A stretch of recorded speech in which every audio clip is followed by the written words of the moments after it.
When Dad finally let the dog see the baby, what he did left everyone stunned. The dog scratched at the door, desperate to meet the newborn.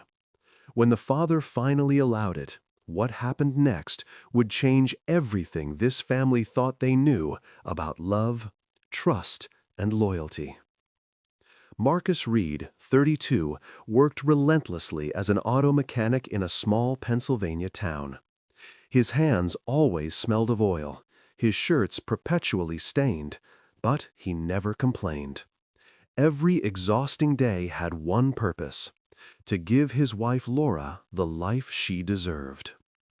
Laura, 29, taught kindergarten and carried a smile even when her heart ached in silence. Together, they formed a couple united by love, but also tested by a long trial: the emptiness left by the child they'd hoped for over 5 years. 5 years of failed attempts, broken hopes, prayers whispered in the dark. Every hospital appointment ended with the same cold words repeated like a sentence: "I'm sorry. Maybe next time." But in the heart of that storm, one small light remained: Max, a tiny white Chihuahua that Marcus had found one rainy evening, huddled in a cardboard box behind his shop. The poor creature was trembling, starving, his paws covered in mud. Without thinking, Marcus wrapped him in his jacket and brought him home. When Laura saw him, her eyes filled with tenderness. "We'll call him Max," she said softly. "It means the greatest." From that day, he became their child. He ate with them, slept between them, appeared in every photo. When Laura cried after a miscarriage, Max climbed onto the couch and gently licked her cheeks. When Marcus came home late, drained by fatigue and frustration, the dog sat silently at his feet as if wanting to absorb all the anger in the world. He asked for nothing. His presence was enough to calm the house. Then, one morning, everything changed. The test was positive. Laura stood motionless for long seconds, hand trembling, before bursting into tears. She rushed to Marcus, test in hand. He held her tight, unable to speak. For the first time in 5 years, he dared not just hope, he believed. The months that followed mixed joy with worry. Laura spoke to her belly every day, tenderly stroking the stretched skin. "You already have a big brother waiting for you, my treasure," she whispered. Max, sitting at her feet, tilted his head at every word as if he understood. He followed her everywhere, watching over her like a little bodyguard. "Look at him," Laura said, laughing. "He knows he's going to be a big brother." Marcus remained more reserved. "He's too attached. When the baby arrives, he might be jealous," he murmured. The delivery was difficult. The pain lasted hours. Marcus waited outside the operating room, praying to a God he'd forgotten long ago. When the midwife finally emerged, her face lit with a tired smile, he felt his legs give way. Little Ethan was alive. Tiny, red, wrinkled, but there. Marcus took him in his arms, his heart pounding so hard it trembled. But joy was soon overtaken by another emotion: fear. Fear that one wrong step, one unforeseen event, could take away this miracle. As soon as they returned home, Marcus made a firm decision. "No dog near the baby," he declared, "ever." Laura wanted to protest. "He waited all this time, Marcus. He understands." "He's an animal," he replied coldly. "We can't take risks." That night, while Ethan slept in his crib, Max whimpered behind the laundry room door. He scratched the wood stubbornly, without barking, just pleading. The sounds he made weren't anger or frustration. They were the cry of a heart that didn't understand why he was being kept away. Sitting on the edge of the bed, Laura had tears in her eyes. "He thinks we've replaced him," she whispered. Marcus pinched the bridge of his nose, exhausted. "We haven't replaced him. We're protecting our son." "And who's protecting Max?" she asked in a broken voice. Marcus remained silent. Days passed. Laura barely slept. Ethan cried at all hours, and Marcus came home late with a closed expression. Max grew thin. When Laura discreetly visited him in the laundry room, he wagged his tail weakly, resting his head against her legs. "Soon, my little one," she whispered. "Dad just needs time." One evening, Marcus came home earlier than expected. He walked through the hallway in the half-light and stopped dead at the baby's room door. Max was inside. The little dog had managed to push open the door and stood motionless near the crib, eyes fixed on the newborn. Laura slept on the couch, exhausted. "What are you doing here?" Marcus cried, his voice trembling. He rushed forward, grabbed the dog's collar, and pulled him roughly outside. "You could have hurt him," he shouted. Max, surprised, didn't try to defend himself. He simply lowered his head, tail tucked, his eyes begging forgiveness without understanding. Laura woke, devastated. "He didn't do anything," she cried. "He was just watching him." But Marcus, blinded by fear, closed the garage door and locked Max inside.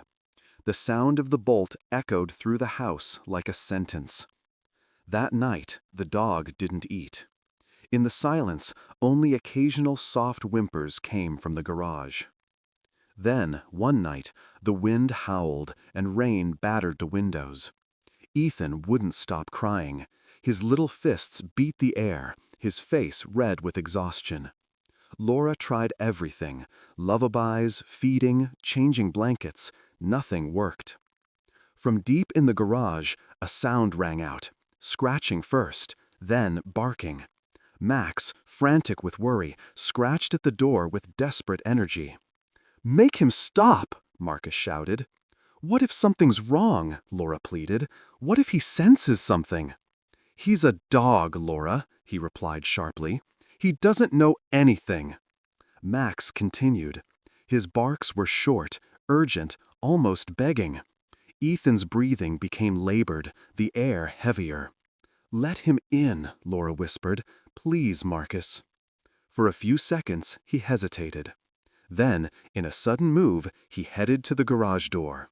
"Fine," he said harshly. "You want to see him? Come on, then." He opened the door. Max burst out immediately, drenched in sweat and dust. He stopped in front of Marcus, gaze fixed on the baby. No aggression, no sudden movement, only trembling throughout his small body. Marcus crouched slowly, holding Ethan. Max took a step forward, then sat, ears down, tail quivering. His gaze was imploring, almost human. "Gently, Max," Marcus murmured, "gently." The dog moved closer, then lay completely flat, belly to the floor.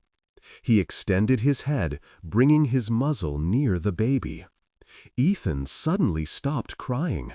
He made a small, curious sound, almost a laugh. Max very slowly placed the tip of his nose against the child's bare foot and licked it.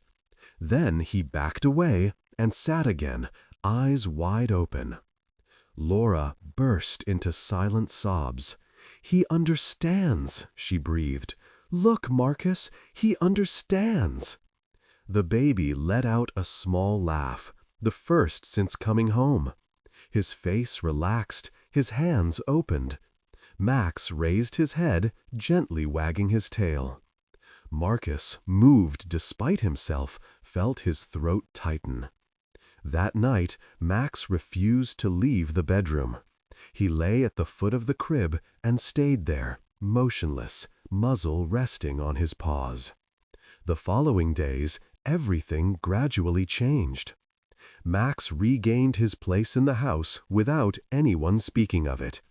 When Ethan cried, he was the first to bark, alerting Laura before she even woke. Marcus, initially wary, began to get used to this calm and vigilant presence. Then came a stormy night. Thunder cracked sharp and brutal. Ethan, startled awake, began coughing, then crying. "Marcus," Laura called, voice trembling, "something's wrong." Before he even arrived, Max barked 3 times, short and clear, an alarm cry. Marcus rushed into the room. Ethan was suffocating, his little face turning red, eyes wide. Then Max leaped. The dog jumped onto the crib, carefully scratching the baby's chest, trying to draw attention. Marcus understood instantly. The infant was choking on a thread detached from his blanket. "Laura, quick!" He removed the thread with a trembling hand while Ethan's little body shook with spasms. Then a breath, weak at first, then a cry of life. Laura burst into tears, clutching her child. Marcus, heart pounding wildly, turned to Max. The dog watched intently, ears lowered. "You saved his life," he said in a broken voice. The dog approached and placed his head on the man's knee. Laura, still overwhelmed, sat beside them, wrapping both in her arms. From that night, everything changed. Marcus left the garage door open. Max was never locked up again. He even placed the dog's bed next to the crib. Every morning before leaving for work, he crouched down, stroked the white fur, and whispered, "Watch over them, partner." Max responded with a brief bark, like a promise. Weeks later, on a peaceful evening, Ethan spoke his first word. Not Mama, not Dada, but Max. As if he'd chosen to thank the one who'd watched over him from the beginning without asking anything in return. Marcus laughed until his sides hurt, and Laura grabbed her phone to film the scene. On the screen, you could see the laughing baby pulling Max's ears while the patient dog closed his eyes in happiness. One evening, as the sun set behind the hills, Marcus sat on the porch with Ethan in his arms. Laura sat beside him, head on his shoulder. Max played in the grass, trotting around them. "Remember when you said you'd never trust him?" Laura murmured. Marcus smiled sadly. "Yeah, I was wrong. He wasn't jealous of the baby. He was protecting him. He was protecting all of us." Before them, the sky turned gold and rose. Ethan laughed, seeing Max chase a butterfly. Marcus looked at his wife, then the dog, then his son. "Look at them," he said softly. "We're finally a real family." And every time Marcus closed the door behind him to leave for work, he turned back one last time toward the familiar scene. Laura leaning over the baby, and Max, faithful guardian, lying at their feet. If this story touched your heart, share it with someone who needs to remember that love comes in all forms, sometimes on 4 paws. And if you believe in second chances and the unbreakable bonds between families and their pets, leave a comment below. We'd love to hear your story.